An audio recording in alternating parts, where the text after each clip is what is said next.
Le rôle de la femme dans la survie de son mari. Exode 4, versets 24 à 26. Lisons au nom de Jésus-Christ. Pendant le voyage, en un lieu où Moïse passa la nuit, l'Éternel l'attaqua et voulut le faire mourir. Séphora prit une pierre aiguë, coupa le prépuce de son fils et le jeta aux pieds de Moïse, en disant « Tu es pour moi un époux de sang ». Et l'Éternel le laissa. C'est alors qu'elle dit « Époux de sang » à cause de la circoncision. Parole du Seigneur. Amen. Moïse part en Égypte avec sa femme et ses enfants, par appel de Dieu pour libérer son peuple dans l'esclavage en Égypte, mais Dieu a voulu tuer Moïse en chemin. Le rôle joué par Tsippora, femme de Moïse, est très remarquable. La femme de Moïse était Madian. Bien qu'elle soit madianite et étrangère à la loi mosaïque, qui n'était pas encore donnée à ce moment, elle joue un rôle central dans la survie de Moïse et dans la mise en œuvre de l'alliance divine. Nous analysons en détail comment elle a su quoi faire. Pourquoi son rôle est crucial et ce que cela implique pour la place d'une épouse dans son foyer. La capacité de Tsippora, femme de Moïse, à intervenir en cette circonstance peut être mieux comprise en considérant plusieurs hypothèses. Bien que Tsippora soit originaire de Madian et non de la lignée d'Abraham, il est fortement probable que Moïse lui ait expliqué ou enseigné l'alliance de Dieu avec Abraham, qui incluait comme signe la circoncision. Voir Genèse 17, 9, 14. Je vois l'importance de la communication et dialogue au sein du foyer ou pour un couple. Enseigner son conjoint. Les rites, les coutumes est très important. On ne se cache pas de choses dans un couple. Moïse était auparavant membre et héritier d'une famille hébreu, fidèle à Dieu, avant d'être adopté par la fille du Pharaon. Il connaissait donc la loi d'Abraham et savait que la circoncision était une obligation vitale pour ceux qui faisaient partie de l'alliance divine. Tsippora aurait pu entendre cela directement de Moïse. Et cela était enseigné à Moïse dans sa famille et non chez la fille de Pharaon.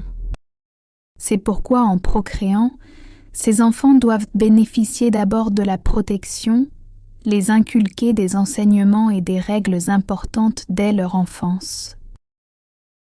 La femme de Moïse a vu la gravité de la situation.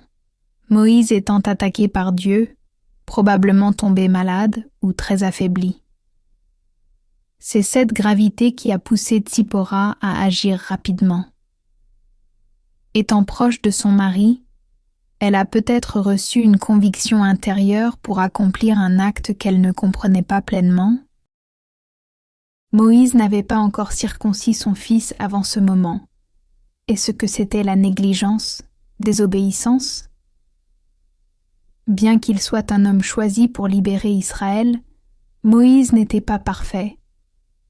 Il est possible qu'il ait négligé cet aspect par simple omission ou par hésitation, malgré la connaissance de la loi divine. Sachez que votre conjoint n'est pas parfait, il est humain. Il a ses points faibles et points forts. Pourquoi Moïse n'a pas circoncis son enfant?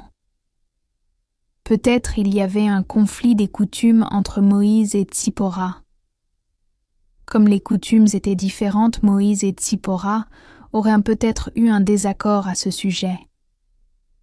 La circoncision, étant un acte sanglant et potentiellement douloureux, aurait pu déplaire à Tsippora, une étrangère ne partageant pas entièrement au départ cette pratique liée à l'alliance. Tout couple peut avoir de désaccords sur un sujet.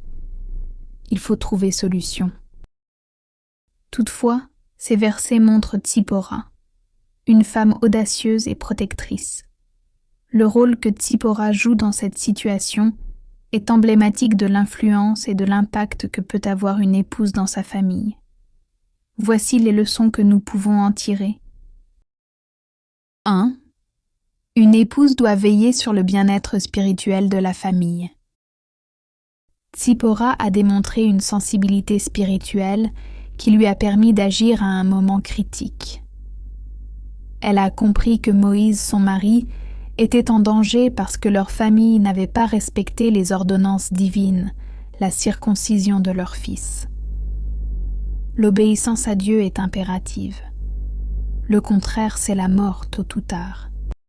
Dans une famille, une épouse joue souvent un rôle de soutien spirituel, rappelant au mari et aux enfants l'importance de marcher dans l'obéissance à Dieu. Comment une femme peut-elle réaliser ce rôle si elle n'est pas spirituelle? J'en appelle à toute femme qui suit cette vidéo de croire à Dieu, d'accepter Jésus-Christ comme Seigneur et Sauveur. C'est important et c'est pour ton bien. 2.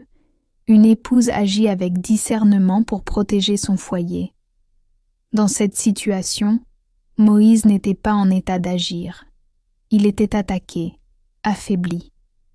Mais Tzipora, sa femme, a pris l'initiative, montrant que le rôle de l'épouse est aussi d'agir lorsque cela est nécessaire pour le bien de la famille. Elle a accompli un acte difficile, circoncire son fils et manipuler du sang, pour protéger son mari, Moïse. Cela souligne le fait qu'une épouse, dans l'amour et le respect pour sa famille, est prête à faire des sacrifices pour le bien commun. 3. Une épouse est une partenaire dans l'accomplissement des desseins divins. Tzipora ne fait pas qu'observer, elle participe activement aux desseins de Dieu pour son mari et sa famille. Ce message nous rappelle qu'une épouse ne doit pas être passive dans les responsabilités même spirituelles, mais elle doit au contraire chercher à accompagner son mari dans sa relation avec Dieu et dans la réalisation des objectifs de leur vie commune.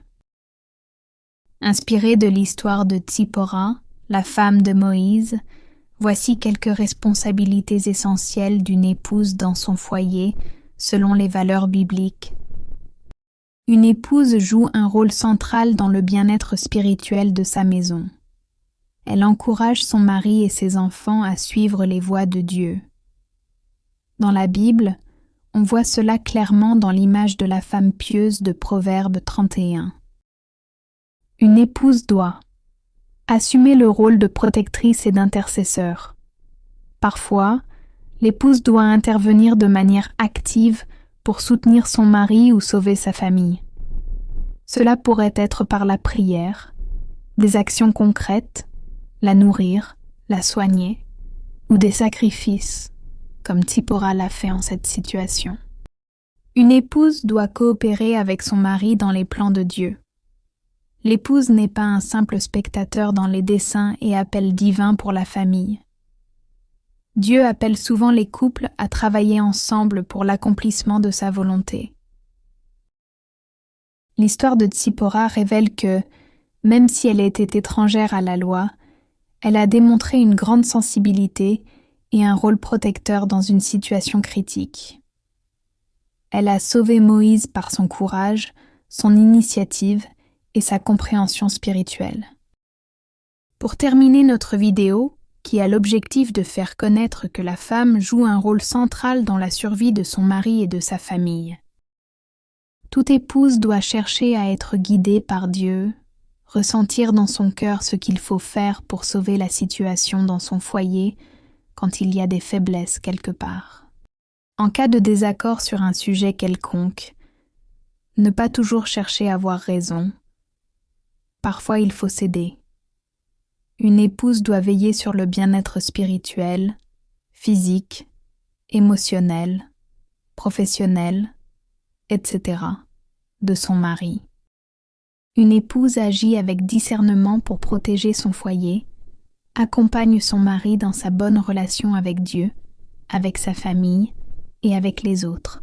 Pour les épouses d'aujourd'hui, c'est un appel à être des partenaires actives dans votre foyer, spirituellement vigilantes, protectrices et toujours prêtes à agir avec amour et sagesse pour honorer Dieu et soutenir votre famille.